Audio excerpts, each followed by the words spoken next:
closing Guantanamo Bay, why is it still open? Well, Congress don't always agree with the president.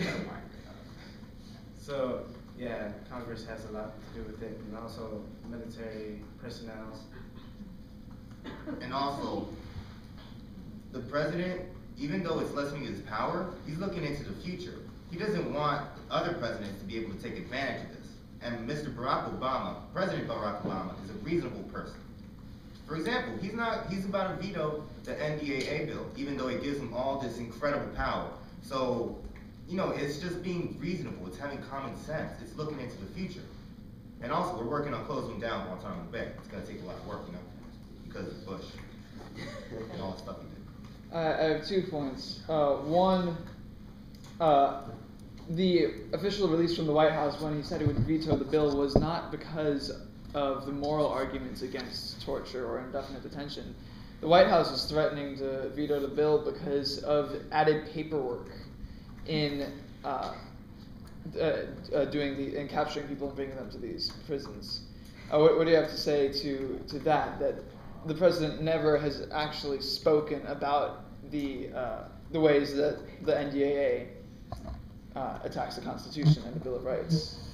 He's still being a reasonable person. He's listening to us and he's avoiding paperwork. It's pretty much a win-win. So he's being like No, he's being a reasonable person. lazy reason? He's being a reasonable person. And one more detail: you have all these, all these ideas of how terrible it must be for someone to go through this. But wouldn't it be much worse for American soldiers in other countries' prisons, or for American citizens in terrorist attacks? Looking at the conditions in Guantanamo, it's not actually that much. The only real suffering that they go through is when they're in these advanced interrogations. But otherwise, they're given prayer time. They're given food. They're given it's really great facilities. It will always be worse elsewhere. What do you have to say to that with American soldiers? Well, what if they don't even belong there? They were just put there because of their background, such as they're Iraqi or they're just Muslim. I don't think no one should, though you make it seem these facilities are a perfect place for prisoners. No, it's not acceptable. Gentlemen, thank you so much for testifying today. I know you have very, very busy schedules, and the White House is very important things. I just wanted to sort of clarify a question. I know President Obama, you said, sort of ran on the campaign of closing Guantanamo. As my illustrious chairwoman here pointed out, that it still hasn't been done.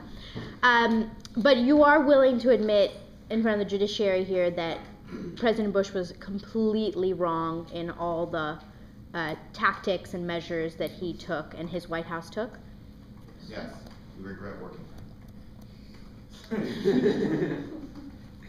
I have one question for you to think on.